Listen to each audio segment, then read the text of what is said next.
Hi everyone, welcome. Thank you so kindly for joining us. My name is Car Johnson. I'm the event coordinator for Green Apple, and I am really delighted to welcome tonight Emily Jon Tobias for a celebration of her debut story collection, MONARCH. Emily is in my head when we've been like talking about it, because it's all in caps. I'm like, MONARCH. So now I get to say it aloud in front of all of these people. Now you're inside my brain, so you're welcome. Emily is joined tonight by Rooja Mohassessy and Jennifer Lewis. Let's get a hand for both of them as well. I'm really glad to have all of you here. Thank you so kindly for joining us. I know this has been a really long journey, Emily, and I'm so glad that there are circumstances that are very outside of your control, but MONARCH is finally in the world and we get to celebrate it, and I'm so glad. And we get to celebrate it with two other phenomenal writers with you tonight, so that's very exciting. I'm glad we can be a part of your book's journey. Very brief business before we get to the fun part of the evening. Now's a good time to silence your cell phones if you have not already. I would encourage you to do so. I would encourage you to take photos as well if you would like, but yeah, just don't take a call in the middle of the event. Please do check out our full event calendar online at greenapplebooks.com. We have a really great season ahead of us, including the event that you are attending right now. The restroom is behind me. It is available after the event and not during the event for obvious reasons. If you need to know how to get there, do ask me and I will gladly help you. We have copies of books by all three of our authors available at the front register. You can find them there.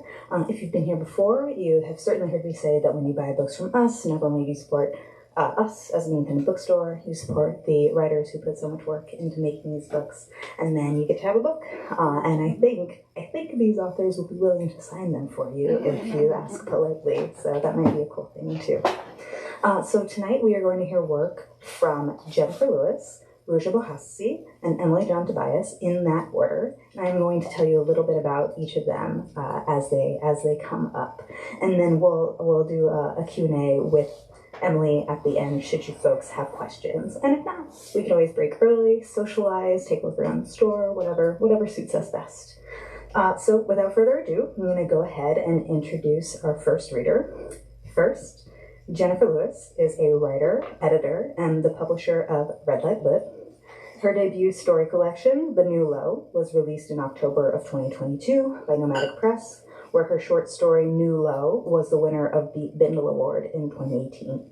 In 2020, she won the Los Angeles Review Flash Fiction Award for Put a Teat in It, which is a great story. I've read it several times. Her writing has been published in the Los Angeles Press, the Rumpus, and Alta Journal. She received her MFA in creative writing from San Francisco State University in May of 2015. Go Gators! And she teaches at the Writing Salon here in San Francisco. Let's give one more hand for Jennifer Lewis.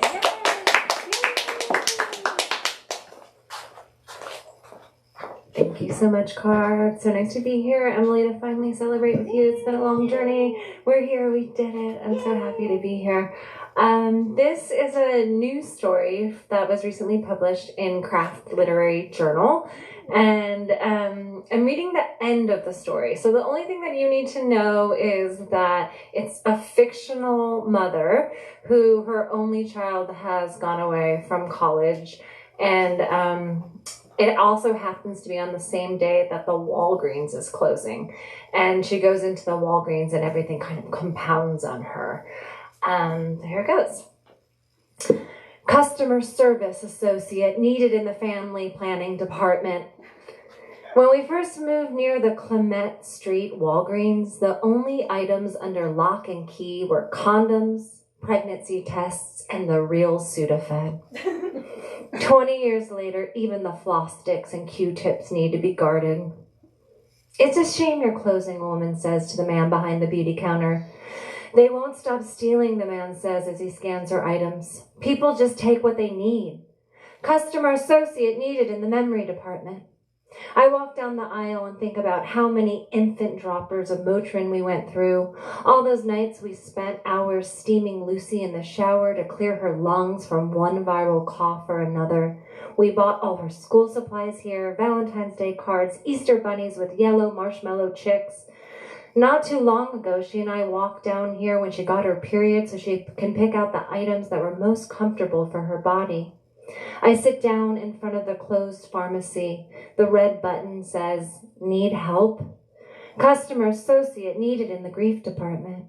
2 teenage boys roll magazines and shove them into their pockets of their sweatshirts. They look like kids Lucy went to grade school with.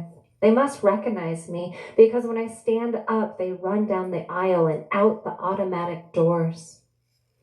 I walk over to the baby department to look at the Similac formula, remembering the foggy day when I decided to switch from breast milk. I remember wanting my body chemistry back so badly, but I didn't want to put anything unnatural into Lucy's body. I felt that same way when I held her hand when she got her COVID vaccine right here, and when I stood outside the doctor's office after I encouraged her to get an IUD. I hope I knew what was best for her, but maybe I didn't. I pick up a package of Pampers Swaddlers and I try to smell the baby powder through the plastic. One diaper is the size of my iPhone. She's now 4 inches taller than me. I'm about to tear the package open with my teeth just to smell the chemical baby powder when a woman in a paisley dress stands right next to me. "I know I'm never supposed to ask this," she says, "but I can't help it. Are you expecting?" I touch my soft, empty belly to remember what it feels like to have all that importance inside of me. After I had Lucy, people would ask me if I were pregnant, and usually I'd say something snarky like, "Nope, just finished a burrito." Because most of the times I had when they asked me that. Or I'd say something sharp like, "You know you shouldn't have asked me that." Not because I'm hurt that my belly kept its round shape, but for other folks who may have had a hard time conceiving. What if I had just had a miscarriage? It's a sensitive subject. But today, I say, "How can you tell?" "I'm still emotional too," she replies. I touch my wet cheek. She's the only person who's called me out on my public crying. "It has to be your first," she continues. "How did you know?" I say. "I'm a new mom," she replies. "I'm in the 4th trimester, and I'm as sleep-deprived as everyone says." She presses the button. "Customer associate needed in the baby department." And like a new mom, she starts giving me unsolicited advice about which pacifiers work best, which products have the fewest chemicals, and which brands to avoid altogether. The whole time she's jamming the red button.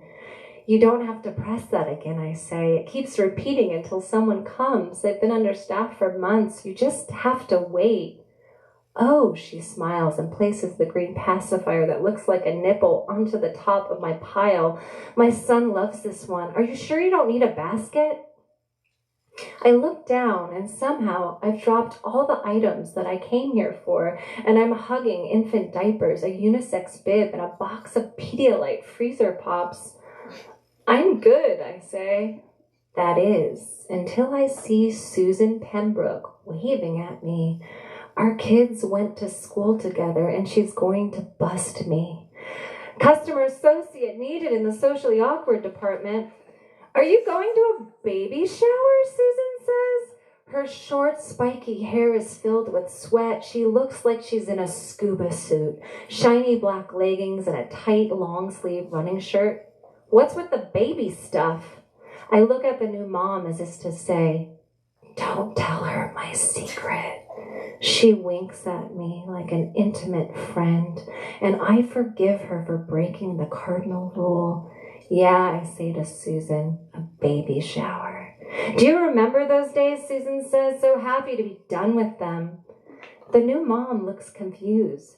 The Walgreen associate stands in between us and opens the formula cage. "Thank you," I say to the associate.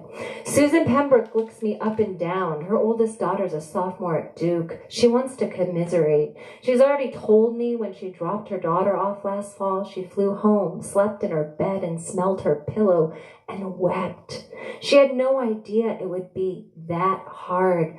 Plus, she already has 2 kids still at home. She couldn't imagine how I must be feeling right now, being an empty nester. I always hated that term, and I decided I wouldn't be friends with anyone who used it. Why does society always want us to make us feel like there's nothing left? What are you going to do with all that time, she says.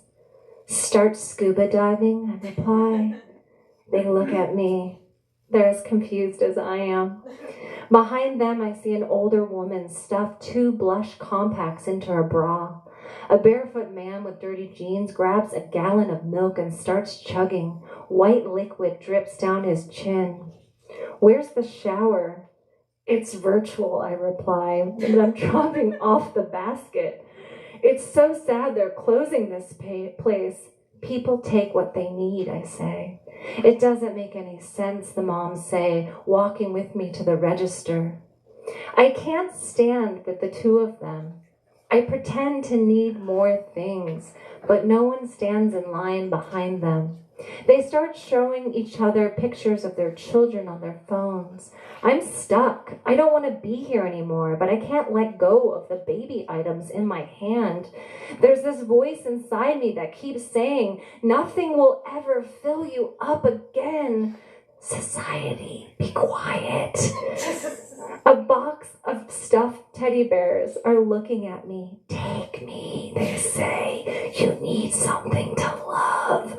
I walk over and pick up one with my teeth, like one of those toy claw machines where no one wins. And I stroll out of the automatic doors, hoping someone will tackle me. But the alarm sensor doesn't go off. The associate doesn't even lift his head. The other moms are so engrossed in their children's photos, they've forgotten all about me. Outside, I pass the older woman with enough rouge on her cheeks that she looks like a clown. I nod at the man with a gallon of milk between his legs, and I walk home with everything I no longer need pressed to my heart. Thank you.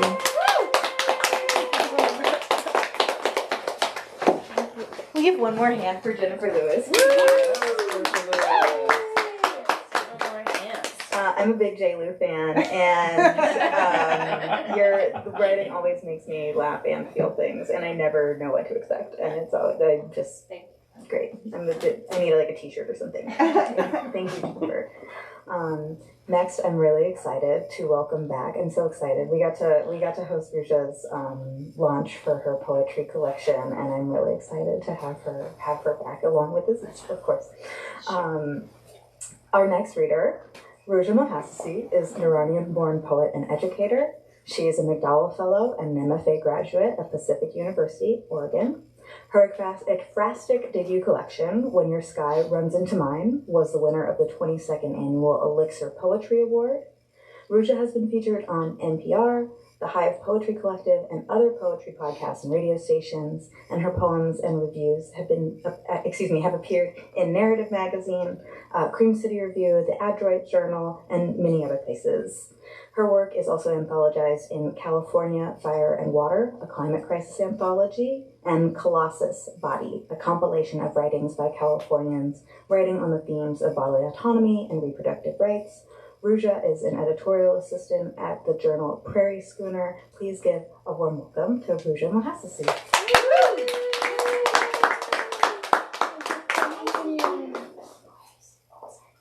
Oh, sugar Pomeranian too. What's that?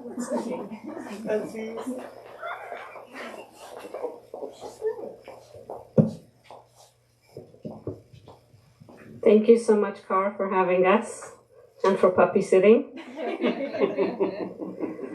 And Emily, congratulations on your amazing book. I am so excited to see this wonderful collection in the world, and an honor to be here to open for you.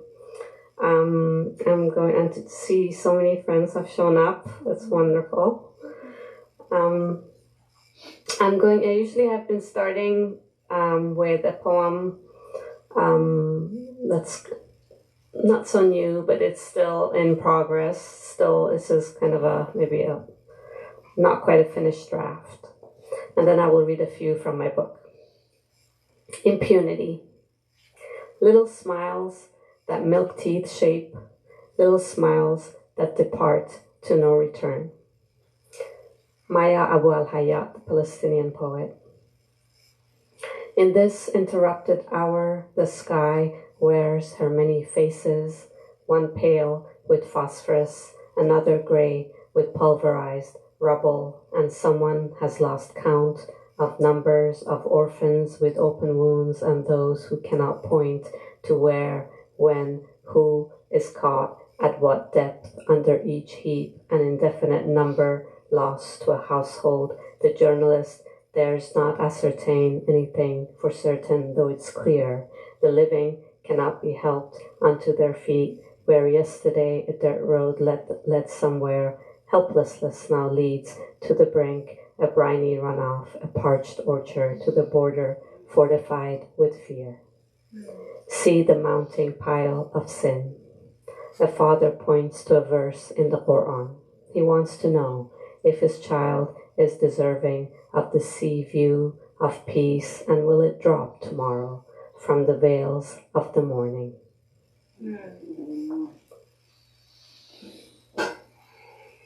With hopes for peace, of course. I'm going to start with a poem that's dedicated to my mother. My mom is deaf-mute, and I was living in Iran during the Iran-Iraq war that lasted 10 years.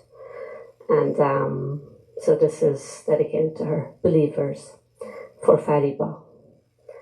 When he said, they're deaf, dumb, and blind, so they will not return, God meant, had we died in her arms, my mother would have carried on spoon-feeding until certain we were safely enshrined, our halos on exhibit.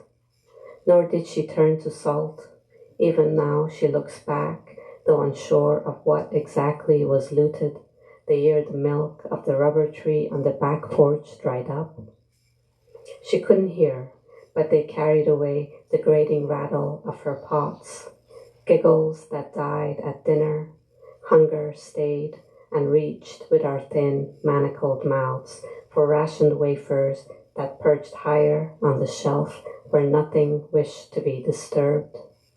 It wasn't like an earthquake. My mother couldn't hear the night sky rip into starry strips. She felt the warheads rumble, listened with her feet.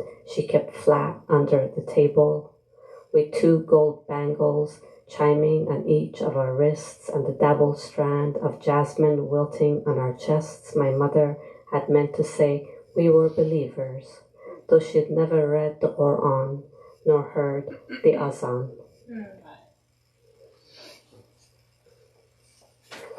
This next one is from my grandmother. I was a very devout child, and I used to like to pray with my grandmother. Nobody in my family was particularly devout except for her, and she used to fast for the month of Ramadan, and I used to beg to fast with her, but she would always say I was too young. And then one year she eventually said, okay, you can fast for half a day, and this is in memory of that experience. Ramadan in Tajrish for my dad. You nudge me with a whisper to rise an hour before Azan, from under the thick of dove feathers, warm with your love for God and me, the musty grandchild who had rushed the weekdays to arrive at you, and you were already more in love and old, like walnut trees. Little did I understand of the hours past the shuffle of shadows, why they felt solicitous, safe only at your home, like uncles who dropped their manliness at your door, removed their shoes, and stooped through the narrow frame to greet you. Whether I hurried out of your bed to meet God at my paisley prayer mat, the cotton janamas you held by hand, or to putter after you out and into sunlit rooms was moot. Little did I understand of the prayer in your gate. For the faint, dehydrated child, the afternoon hours ran from the setting sun, while your white chador shifted faithfully about you, sprinkled with flowers, differential with the remaining minutes. Though too young to fast, even then I knew, when I pestered you with a 10-year-old's dogged demands to rouse me for Sahari, the day-old lavash we tore like a promise between us, buttered at near dawn, and to keep our secret from Mama and Baba. I knew in your low cloud voice that would nudge my sleeping cheek only once. Did you think I would not hear you? In the reluctance of it lodged the caress of those childhood days. We love our grandmothers. I have a few kind of what I call rants, some angry poems in this book. So I'm going to read one because they're fun. I so enjoyed writing them. This one is in the voice of an officer who is conducting an interview for asylum of an immigrant. Interview for asylum after Sylvia Plath. Discarding your hijab is non-negotiable, ma'am. I've made a note of the signs of torture on your face, but you'll need to hold in piss till told what's next, insists the officer. Yes, this is a free country, smiles graciously. We are indiscriminate with positions that indulge our kicks. In effect, the process is rather involved, he continues. For starts, you'll need to second-guess, divine a way to ravish the nude inside of a thigh. The front slit of a skirt will do for openers, though rather common. You'll need to support yourself on your arms and keep at it till we come. It won't be long. Let us examine your profile. Please stand. Scrutinizes her face closely. In time, you'll need to carve and discard the inordinate chunks of your cheeks, reject the ridges of your congenital jaw. Returns to his desk. Now remember, blowjobs should be airy. Be sure to make room. As for your blood, it's thick. It extends too far back. Examining the documents. Have you kept the record? No? Drain it then. Soon you won't be needing it to draw from. Please step up on the scale now. Oh, how inadequate. You clearly cannot endure. Deficient, malinformed, possibly abused during transport, almost dark from some country, dumb, likely slow to come, artlessly insecure. And your tongue. Utter a few words, would you? Discordant, do you hear it? Can it be tuned? Oh, so quiet. Terrified beyond despair. She'll never serve. Send her back. The assistant points to a clause in the document. She'll be getting old anyhow. There's little we can do for her now.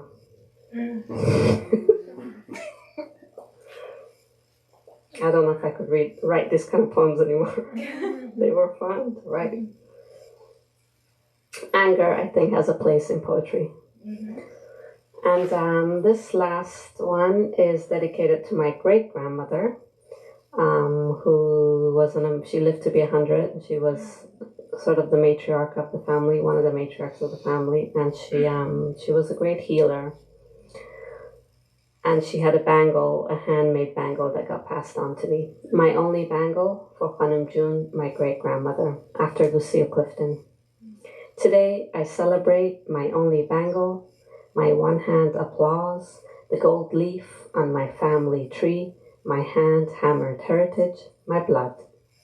Today it refused to slide off a rounded portal, barring my hand in spite of the sweet-talking soap, the slip of cold cream in spite of not matching my low-cut cocktail dress, my silver choker. It cleaved to knuckle and bone, held me by the wrist, each unalloyed karat ablaze. Here, it whispered, rub some coal under your eyes before you step out, then let me hear you pronounce your name. Thank you. Welcome, Emily.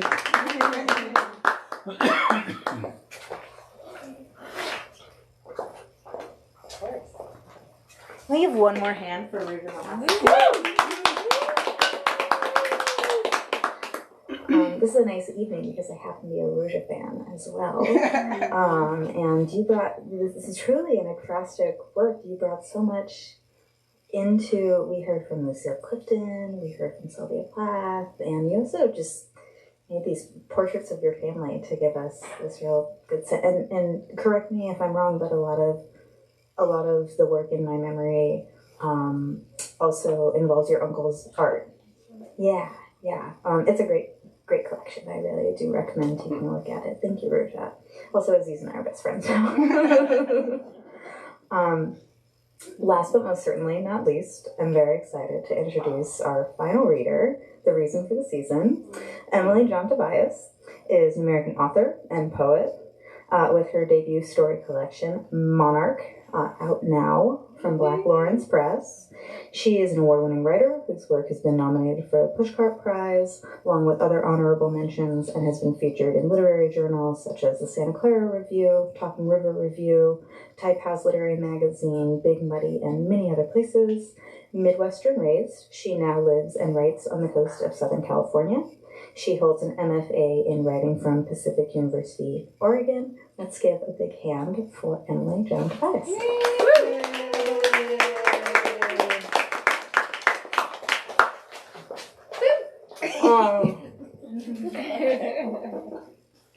I'm very emotional right now. I have old dear friends here, and thank you for coming. And thank you, Carr and Green Apple, so much for hosting me. This has been such years of a journey. And here we are. And to Rooja and Jennifer, my dear friends, thank you so much for reading with me. So Monarch is finally here, and it has been a 6-year project that I like to think started back in childhood when I would write poems to feel safe and less alone in the world. I was a lonely kid. But when I was in the thick of writing Monarch, I was also in the beginning years of learning how to be a sober woman in recovery. And so these very intense times in my life converged, and when they did, it's no wonder that I would create characters who bare their souls and heal traumas, because I was doing so. And what happened in that is that the characters started to teach me and guide me, and they kept me company, and they helped me, make more sense out of myself. And we became friends, me and these characters. So, when I got the book, I grabbed it and I held it to my chest, and I have not let it out of my sight much since. I feel protected and reunited with old friends in this book, and here tonight too. So that's pretty cool. And there's just so much life and energy in the lines of this book. Like Rooja said, I will never write a book like this again. This is one of a kind, and but I feel like all the characters are shades and whispers of me and all of the people that I've known throughout my life. And there is suffering and hardship and loss, and there is also healing and hope and faith, and mainly a whole lot of love in the book. And so my hope is that readers can see themselves exactly as they are, to celebrate who they are through how my characters cope and change, and that somehow Monarch might stand a test of time to be returned to again, as we are different versions of ourselves, ever evolving. So I am going to read from Nova. And here we have Betty in Los Angeles, runaway who meets Jones in Venice Beach. That's pretty much all you have to know. Everything changed, like when it first gets in you, as I laid eyes on that tattooed wonderland of a woman. A bucking carousel horse wrapped around a pole etched down her spine, its mane draping along her shoulder and over the collarbone to her throat. Its bushy tail disappeared down her back into an unbuttoned waistband. Under the shredded hem of her cutoffs, a geisha. Blasphemy was scribbled on all her bends and creases, and a splash of color like city neon in a rainstorm. Red, puckered lips, a kiss to go with the fuck you hacked on the underside of her soft wrist. A small, six-pointed star in the corner of her gorgeous left eye. One raven's feather spelled strength in blurry cursive along her arm. A hooded serpent with jeweled eyes and spiked fangs inside a thigh. Each ink touched another, a skin thread tapestry that was Joan's. I dug dirty nails into the palms of each hand, released and looked down at the crescent-shaped divots until red turned pale again. I wiped the corners of my mouth, wavered from the car, and stood back, eye to eye, with her, hook, line, and sinker. You drive, Joan said. I dragged long and hard on the end of my smoke, threw the butt down, stuffed it out with a busted heel. I tossed my bag to the back and settled into the Nova's driver's seat, planting my hands on her oversized, grungy wheel. I had only enough to survive.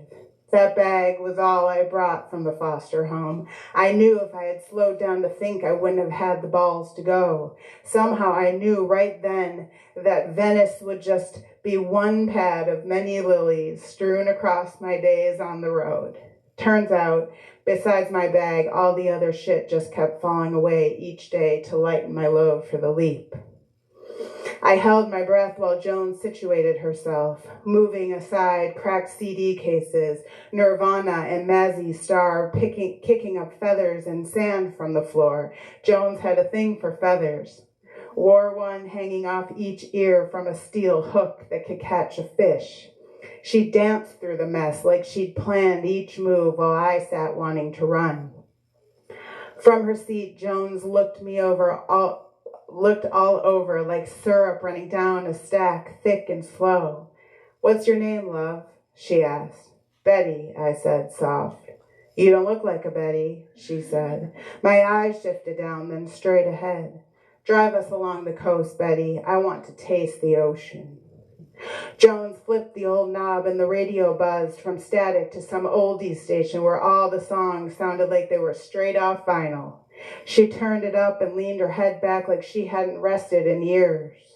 Took the aviators from the top of her head and sank them low across the slope of her nose. I took the Pacific Coast Highway south.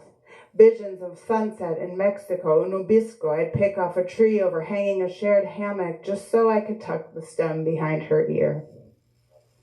Joan sang low to the radio. Beach Boys, Good Vibrations. Don't you just love this fucking song, Betty? She stuck her arm out the window, cupped her palm against the wind. I looked over and then she had her whole head out that damn window, cheeks ballooning with the chorus. She came back into the car, turned the radio down a bit. You ever been banged on a Harley while riding backwards? She asked. I shook my head. One of my exes was a big old motherfucker, all ego and attitude, belly and beard to boot. Tons of cash, though. She reached toward her feet, came up with a spoon off the floorboard. She laughed. Used to call me Arco after the gas station because that's where we met. I jumped on that bike and rode him ass backwards and sideways through the next few years. First ride on that Harley was at 60 miles per hour down Speedway against the boardwalk. Joan slid the bandana out of my back pocket, held one end by her teeth, tied the other around her left arm. I kept my gaze ahead. Next time I looked, she was drawing the rig out. Then she used one hand to grab hard on the sagging hill of her chest, the other on her crack below. As her arm fell limp to her lap, she said, that whole stretch has seen this treasure. It was sugary, the way she said it, slow-moving and tacky like drying tar. The spoon slipped from her fingers to the floor. She finger-flicked the memory westward, out the windows, toward Venice's sea of salt and sand and bruises, gone. Her head nodded and bounced off to the side, voice trailing right at the good vibrations part. She was quiet. I turned the radio back up, sneaking glances at her as I drove. To me, it seemed the crinkle of her forehead told less of age than experience. Jones was barely covered, decked out in sheer vintage rags, revealing her many sagas. Could I become one of her stories? Nothing was hidden from the eye, but something told me even back then that she was anything but loose with her nakedness. I could tell by how she wrapped her arm with my bandana after, like tending to a child's wound. Hey, I patted her on the shoulder. You got any of that left for me? She opened her eyes, looked at me above her shades. Then she said, if you're lucky, I'll tell you the end of that story later. An omen, a curse? She paused, eyebrow cocked. She went on, if there is a later, for your ears only, I promise. She winked, reached over, and dotted my nose. I would discover there was always a price to be paid for Jones's attention. This time, the cost was a tantalizing wait. We drove along the Venice boardwalk where misfits camouflaged seamlessly against ocean waves, stunted waves, and jagged horizons. It all blended together like God got bored and climaxed with one long stroke of a hand, a stretched out buildup with a quick smeared release. A sable sunset dimmed over lingering tourists and non-natives. I looked over at her again. I could smell the seediness on her. Joan slumped low in the Nova. Her body, spread thin, shellacked itself over the whole mess that was Venice and sealed it up. That place would never be itself without Jones, and she seemed to know it. That saintly mess with rings on every finger and the way she balanced a Newport between her crooked front teeth. She didn't just belong to Venice. No, she ran that place. Betty, pull over there, she said. I need to see my ocean. I drove her close to the boardwalk. She slinked out before I had the Nova in park. I followed her down the boardwalk. She swayed one long stride, crossing over the next, hips moving in time with how the waves crashed. Feathers off her earlobes blew back behind her.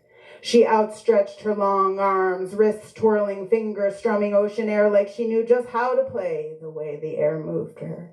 When she spun toward me, Venice gently carried her hair forward, across her face, wrapped around her neck. She smiled at me, then whirled back toward the water.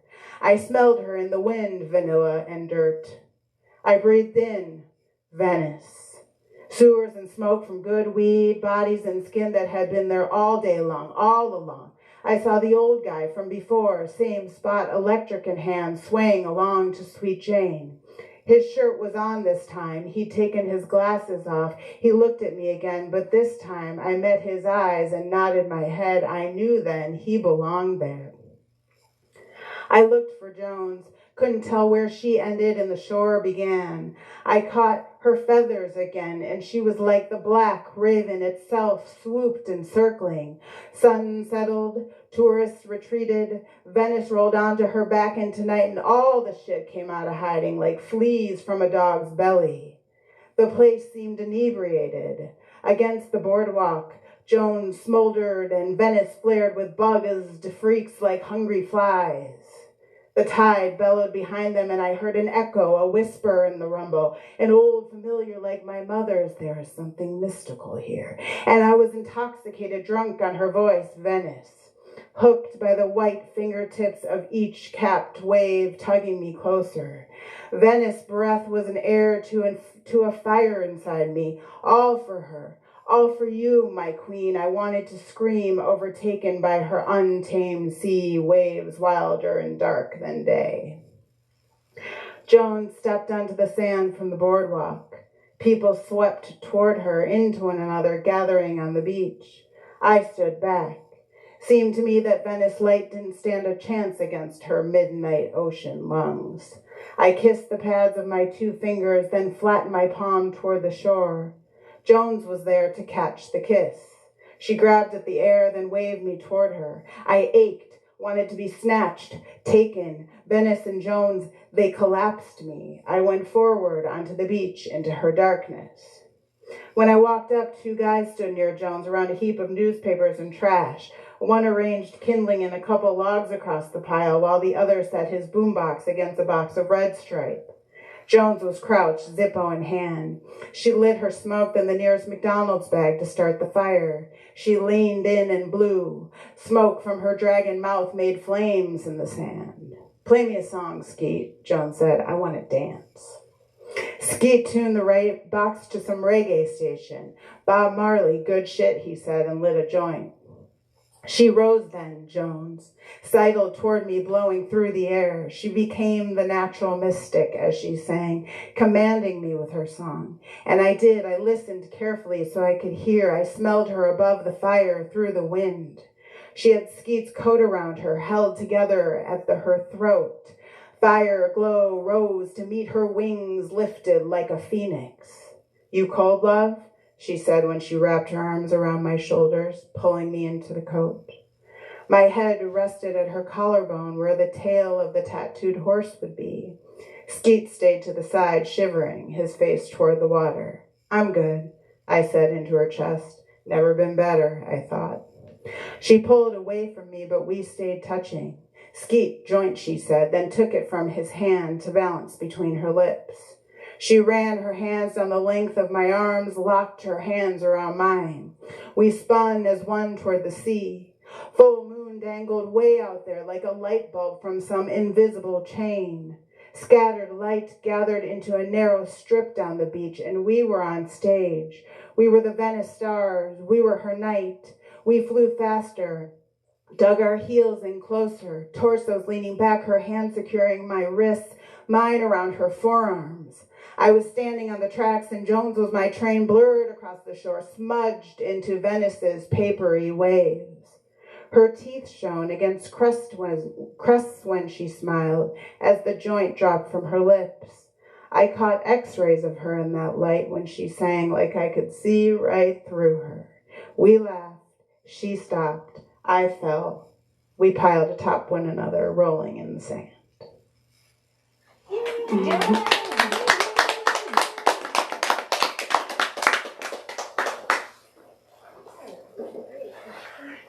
I'm coming to join you on that. Can we give one more hand?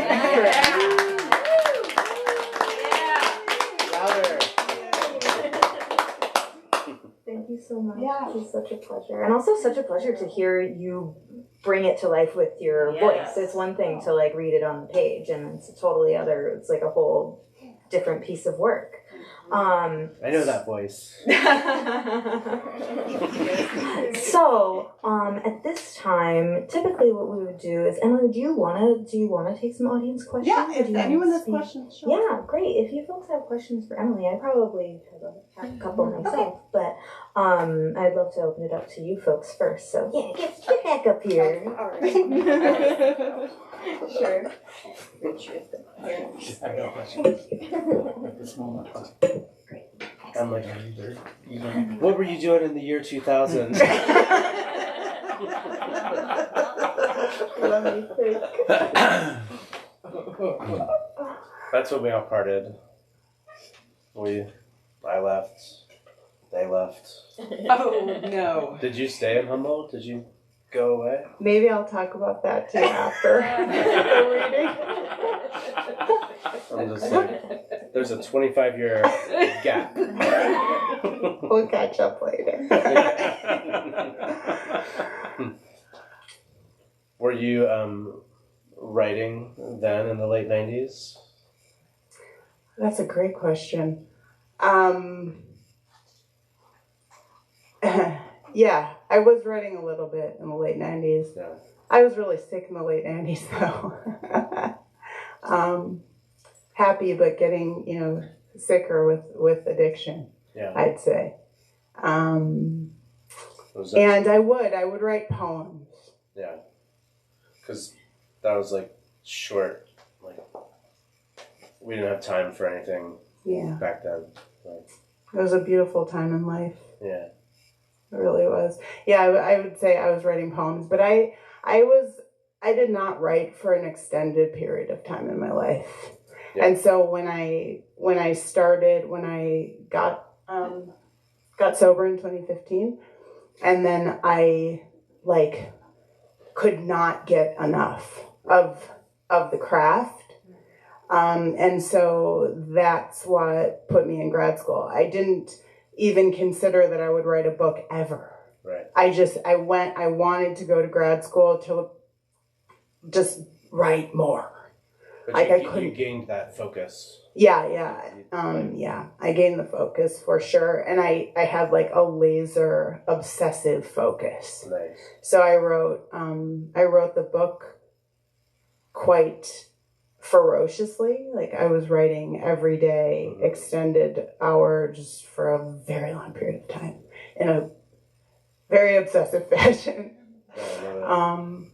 I almost like with the energy of making up for lost time or something, or I feel that I had a lot of stored, like I said, I was healing myself, and the book somehow is helping me do that. But I didn't know that consciously at the time. Right. So it was like a lot of sludge, energetic sludge, and the writing of the book guided me through that. Yeah. Awesome. Yeah, like focused it, clarified. Yeah. One of the things I most appreciate is the visuals that you want to talk about laser focused are just really impressive. Do you think that came from that sort of ferocity of writing and that focus, or that's something that you just sort of developed over time? Yeah, the question is about image and visual, and I love that question. And the answer is no, it did not come from that focus at all. In fact, for me, everything starts with image. And an image is always the access point to character. But image comes also, it has to travel through a subconscious channel to reach conscious mind before I can craft it. So these images are like, often they can get triggered by like a photo or a sensory input of some kind, like a song or a smell. And then they will come front and center up to the mind. And then it becomes this really incredible process of like painting or molding exactly what I see in my like, mental space. So in that case, the craft is focus, but that's craft. That's different than source. And so, the craft takes a lot of focus, and like I can easily spend an entire week on one line. It's just like, it was like aching, like it was so hard. It was so hard. But I think it did give me a place to direct my obsessive mind in early sobriety, which I think was probably very helpful. All this in hindsight, of course. Yeah. But to answer your question, I think that the images and some of the images that are in the book that are most touching, those come from a really deep a very deep place in me that really can't be conjured or created. They just have to rise up, and then the craft takes over to make them understandable. It's very impactful. Thank you. I love that question. It's fun to talk. Who were you reading while you were putting this together? And this would be also like a long-term, like who are your kind of overarching literary influences, or who are the kind of closer in time, more recent ones? Yeah, Kim Parsons I was reading. Actually a lot of Junot Diaz. It was suggested of me to read and embody his work, and I did. I was reading a lot of Stuart Dybek. He is my favorite. And I was learning a lot about metaphor and image from him. I was reading a lot of Lydia Davis because she's brilliant at such short form, and I struggle with that. Like my process is I write endlessly. Like endless like dribble, that I have to tighten it up. So it's really fascinating and inspiring. Like Lydia Davis has a spot on my writing table, just her craft book and her short story collections. Carmen Marie Machado and Roxane Gay, and like these really fearless women authors that weren't afraid, because I was like, I'm still I was afraid of, and like I am still, of course, but and it was asked early on of me, like, you have to make a decision about what kind of writer you're going to be. Are you going to stay true to your voice or not? And make it now. And I did, so here we are. Yeah. So any authors that are just clearly authentic in voice and fearless. That really turns me on a lot.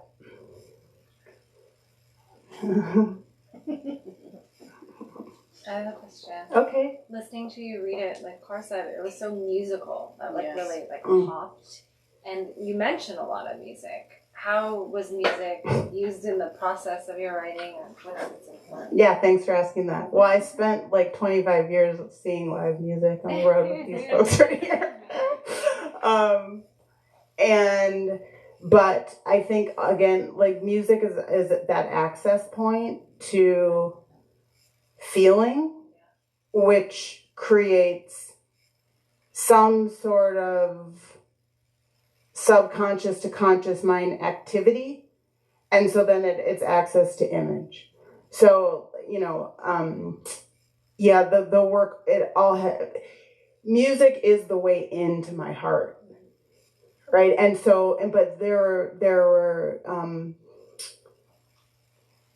a lot of the work that revolved around memory also revolved around music, because I had a lot of music in my childhood also, in some really traumatic times in my life when I was little, and some like loving times. So it's just the thread that sort of I created around, I'd say. When you're editing, are you reading out loud a lot or no?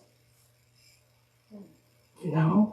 Yeah, no, That's a wrong answer, but yeah, no. I was just curious because it just sounded really rhythmic. In fact, I had more specific lyrics in the book that we had to take out, because there were a lot of lyrics in the book, and again, they're just like they just anchor me exactly in that space of feeling. You can probably take one more question if anyone has one. Okay. And I have one. I have a question. Okay. What role does poetry play in your work? I love that question. All roles, because I'm a poet. I feel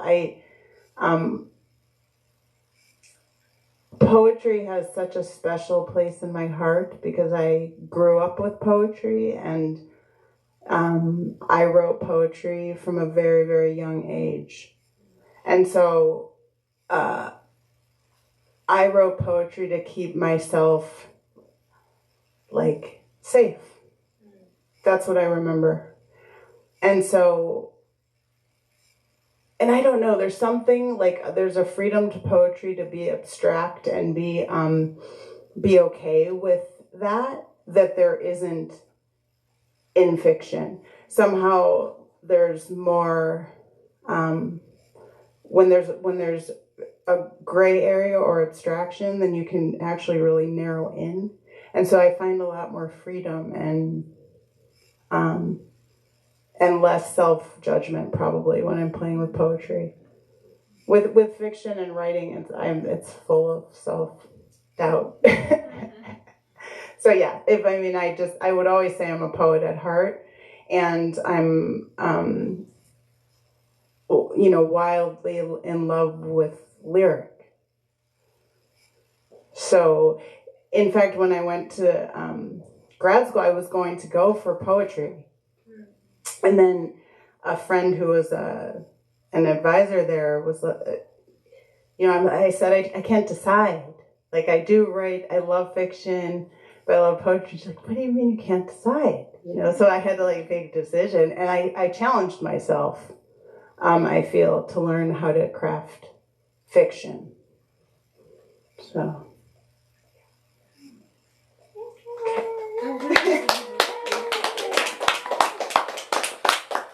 One more big hand for Yes, Emily.